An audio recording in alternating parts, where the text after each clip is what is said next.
Cara membuka firasat agar semakin tajam, tepat, dan akurat. Di zaman seperti ini sangat penting sekali adanya firasat yang sangat tajam, tepat, dan akurat. Karena zaman, Masya Allah, apalagi ini terjadi banyak peperangan. Dan dikhawatirkan kalau perang kali ini bisa melebar kemana-mana, maka kaum muslimin, setiap orang Islam hendaklah memiliki firasat yang sangat tajam dan tepat serta akurat, agar dia mampu untuk mendeteksi hal-hal yang akan terjadi. Assalamualaikum warahmatullahi wabarakatuh.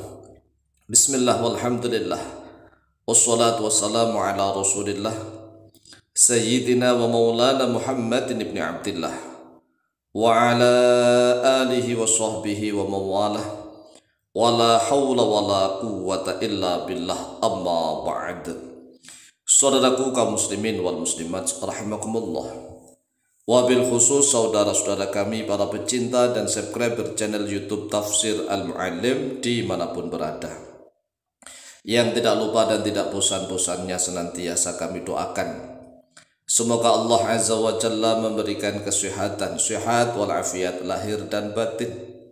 Semoga Allah Jalla Jalaluh memberikan rezeki yang melimpah ruah, harta yang barokah, menjadikan anak-anaknya anak-anak yang soleh dan solihah, dzurriyyahnya dzurriyyah yang thayyibah, hidupnya sukses, bahagia dan selamat di dunia dan di akhirat. Amin amin Allahumma amin. Saudaraku kaum muslimin wal muslimat rahimakumullah, cara membuka firasat agar tajam, semakin tajam, tepat dan akurat, berbagai macam cara yang telah diajarkan oleh para ulama salafus soleh. Ada dengan cara zikir-zikir tertentu, dilakukan berulang-ulang untuk menghidupkan panca inderanya. Karena kalau panca indera sudah mulai hidup tajam, mulai dari penglihatan, pendengaran, peraba, perasa, dan juga indera penciuman, ini semuanya akan dilatih. Setelah dilatih akan menajamkan pandangan yang ada di dalam pikiran, kemudian memunculkan ketajaman pandangan batin, pandangan hati. Ingat, sebelum kita mengajarkan tentang tata cara menajamkan firasat, kita harus bisa membedakan antara akal dan pikiran. Akal itu letaknya di dalam hati. Ingat sekali lagi, akal itu letaknya di dalam hati. Hati itu berada di dada. Dalam bahasa Arabnya al-aqlu fil qalbi wal qalbu fi sadri. Akal di dalam hati, hati di dalam dada. Sedangkan pikiran ada di otak. Otak berada di kepala. Rasakan dulu nih. Akal berada di dalam hati, sedangkan pikiran berada di otak. Otak berada di kepala. Ini adalah dua hal yang berbeda. Jangan disamakan, karena Allah Azza wa Jalla sudah menjelaskan bahwa akal itu yang mampu digunakan oleh hati. Nah, kalau kita misalnya tidak mampu bisa membedakan antara fungsi akal dan pikiran, ini agak sulit untuk menghidupkan firasat yang menjadi sangat tajam, sangat tepat dan akurat. Karena firasat akan muncul, apakah ini munculnya dari pikiran ataukah munculnya dari akal yang ada di dalam hati. Maka kita harus bisa mengidentifikasi dengan baik. Ja'a fi tafsir Qurtubi, Ja'a telah datang fi tafsir Qurtubi, dalam kitab tafsir Qurtubi pada jilid yang ke-10 halaman ke-42. Rawa Abu Isa At-Tirmidzi, rawa telah meriwayatkan Abu Isa oleh Imam Abu Isa At-Tirmidzi rahimahullahu taala, an Abi Sa'id Al-Khudri, dari Abu Sa'id Al-Khudri radhiyallahu anhu qala, berkata oleh beliau, qala Rasulullah sallallahu alaihi wasallam, telah bersabda oleh Rasulullah sallallahu alaihi wasallam, ittaqu firasatal mu'mini fa innahu yanzuru bi nurillahi. Ittaqu, takutlah oleh kalian semua, firasatal mu'mini, pada firasatnya orang yang beriman. Fa innahu, karena sesungguhnya orang beriman itu yang duru, yaitu memandang, melihat, binurillahi, dengan cahayanya Allah. Jadi ternyata firasatnya orang yang beriman, orang mukmin, dia mampu melihat dengan menggunakan cahayanya Allah. Jadi nggak mungkin meleset kalau firasatnya orang yang mukmin, orang yang benar, yang jujur, yang shodiq. Tsumma qara'a, kemudian membaca oleh Rasulullah SAW pada surat Al-Hijr ayat 75. A'udzu billahi minasyaitonir rajim. Bismillahirrahmanirrahim. Inna fi dzalika laayatin lil mutawassimin.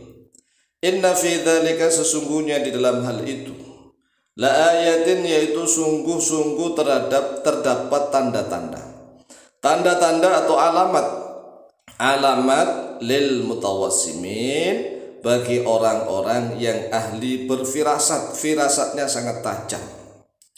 Jadi al-mutawassimun, al-mutafarrisun, orang yang ahli berfirasat. Oleh sebab itulah sebagian ulama ada yang menganjurkan agar firasatnya tajam. Salah satu caranya, ini salah satu cara loh ya, caranya banyak sekali. Untuk mempertajam firasat itu caranya banyak sekali. Nah, salah satu cara yaitu mewiridkan satu ayat dalam surat Al-Hijr ayat 75. Diwiridkan kapan saja, seberapa banyaknya, seberapa dia ingin supaya firasatnya tajam. Semakin banyak semakin bagus. Inna fi dzalika laayatin lil mutawassimin. Inna fi dzalika laayatin lil mutawassimin. Tapi harus paham maknanya. Sesungguhnya di dalam hal itu, hal apa saja? Laayatin, yaitu sungguh terdapat tanda-tanda atau alamat lil mutawassimin, bagi orang-orang yang ahli berfirasat. Jadi ini diwiridkan, inna fi dzalika laayatin lil mutawassimin. Ingat dalam surat Al-Hujr ayat 75. Qala telah berkata oleh Imam Abu Isa At-Tirmidzi, hadza haditsun gharibun, ini adalah hadis yang gharib. Wa rawa At-Tirmidzi Al-Hakim, dan telah meriwayatkan oleh Imam At-Tirmidzi Al-Hakim. Imam Tirmidzi Al-Hakim ini berbeda dengan Imam Abu Isa At-Tirmidzi. An Anasin, dari sahabat Anas bin Malik radhiyallahu anhu, qala, berkata oleh beliau, qala Rasulullah sallallahu alaihi wasallam, telah bersabda oleh Rasulullah sallallahu alaihi wasallam, inna lillahi azza wa jalla ibadan ya'rifuna an-nasa bitawassumi. Inna lillahi, sesungguhnya miliknya Allah azza wa jalla, azza yang maha perkasa oleh dia Allah, wa jalla dan maha agung oleh dia Allah, ibadan, beberapa hamba. Jadi sesungguhnya Allah memiliki hamba-hamba, ya'rifuna, yang mengenali oleh hamba-hamba itu, an-nasa, pada manusia, bitawassumi, dengan firasat. Jadi Allah Azza wa Jalla memiliki beberapa hamba manusia yang bisa mengenali manusia, bisa mengenali keadaan hanya dengan firasatnya, luar biasa. Wa zamat as-sufiyatu, dan menyangka oleh para ulama ahli tasawuf, annaha, bahwa sesungguhnya firasah karamatun, yaitu keramat. Jadi firasat ini adalah suatu karamah dari wali-wali Allah. Oleh sebab itulah salah satu cara agar firasatnya tajam, tepat dan akurat, yaitu berusaha untuk jujur dimanapun, ya, jujur, jangan suka menipu. Kalau menipu ini firasatnya nggak tajam. Walaupun banyak firasat tapi nggak tajam, nggak tepat, nggak akurat begitu.